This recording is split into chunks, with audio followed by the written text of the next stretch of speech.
Bonsoir ou bonjour, enfin bref, bienvenue dans cette nouvelle vidéo. Aujourd'hui on va parler de The Power of the Doctor, le dernier épisode de Jodie Whittaker, et le dernier épisode en date de Doctor Who. Voilà, ceci étant dit, je rappelle que l'épisode c'est sur la BBC, donc si vous voulez le voir il vous faut un VPN parce que le site n'est pas accessible en France.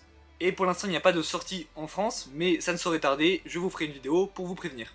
Évidemment, je préviens tout de suite, je vais spoil de fou, genre des énormes spoils. Donc si vous n'avez pas vu l'épisode, fuyez, fuyez pauvre fou. C'est vraiment des trucs que vous devez découvrir en voyant l'épisode. Ok, maintenant on parle de l'épisode. Quel épisode de fou. Sérieusement, c'était incroyable du début à la fin. L'histoire n'est pas des plus compliquées, hein, c'est un truc assez simple. Mais il y a tellement de choses qui s'y passent que c'est pas gênant. Les Daleks et les Cybermen sont peut-être un peu sous-exploités, mais c'est pas grave, on a l'habitude avec Chibnall. Au niveau des personnages, on a une ribambelle de personnages, qui sont tous plus incroyables les uns que les autres. J'ai beaucoup aimé que Tegan ait moyen apprécié le fait que le docteur ne lui parlait plus, là où Ace est beaucoup moins dans la rancune et s'en fout, elle est juste contente de revoir le docteur. Le maître est un énorme plus pour cet épisode. Le fait que ça soit Rasputin, c'est aussi trop cool. D'ailleurs, le moment où il met la musique Rasputin, je pense que ça va devenir culte dans un certain sens. L'idée de la régénération inversée, c'est trop cool, parce que du coup, pendant une petite partie de l'épisode, il n'y a plus le docteur. Du coup, on voit Yas à son prime, qui essaye de la sauver, et c'est trop beau. Le fanservice, si vous avez vu ma vidéo attente, vous savez que j'attendais du fanservice. Et j'ai été servi, c'est incroyable. Déjà, la tenue qu'enfile le maître une fois qu'il est devenu le docteur, avec plein de morceaux de tenue des anciens docteurs. Ensuite, évidemment, les anciens docteurs. J'ai beaucoup aimé comment ils les ont fait revenir. C'était une très bonne idée pour expliquer notamment leur vieillissement.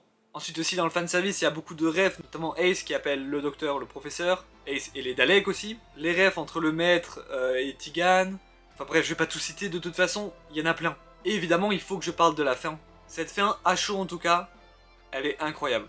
Au niveau des émotions, on est au summum. Tout d'abord le fait que le docteur se fasse tuer par le maître, et que le maître meure aussi d'ailleurs, enfin jusqu'au prochain. Yas qui part pour la sauver, c'était trop beau cette scène. Et bien évidemment, quand elle apprend que ça y est, c'est fini, et qu'elles font un dernier date, c'était incroyable. L'idée du groupe, des anciens compagnons, c'est génial. J'attends ça depuis tellement longtemps. Et en plus, ils ont mis des compagnons d'un peu de toutes les époques. Si je me trompe pas, il y a Dan, Graham et Yas déjà, de cette époque. Il y a Ace, Tegan, Joe Grant, Mel et Ian, qui est un des 3 premiers compagnons du docteur. J'espère que j'ai oublié personne. Par contre, on n'a pas assez vu ce groupe, il faut le revoir. Et la régénération, elle est incroyable. Le discours très cool, les effets spéciaux pour la régène, j'aime beaucoup. Ça fait beaucoup moins cheap que les anciens. Et évidemment, la surprise tenante. C'est fou parce que c'est la première régénération de tout Doctor Who où on n'était pas sûr à 100% de qui allait prendre la relève. C'était entre Tennant et Ncuti Gatwa, mais on n'était pas sûr.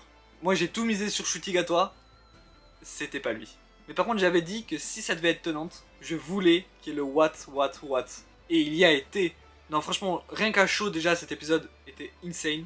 Je pense que je vais le revoir dans quelques jours parce que c'était trop bien. Évidemment, c'est une critique à chaud, donc j'ai oublié sûrement plein de trucs. Comme le fait que c'est dommage qu'on n'ait pas trop vu Dan. Les apparitions surprises comme Graham et le fugitif docteur, c'était très cool. Vinder aussi, très cool.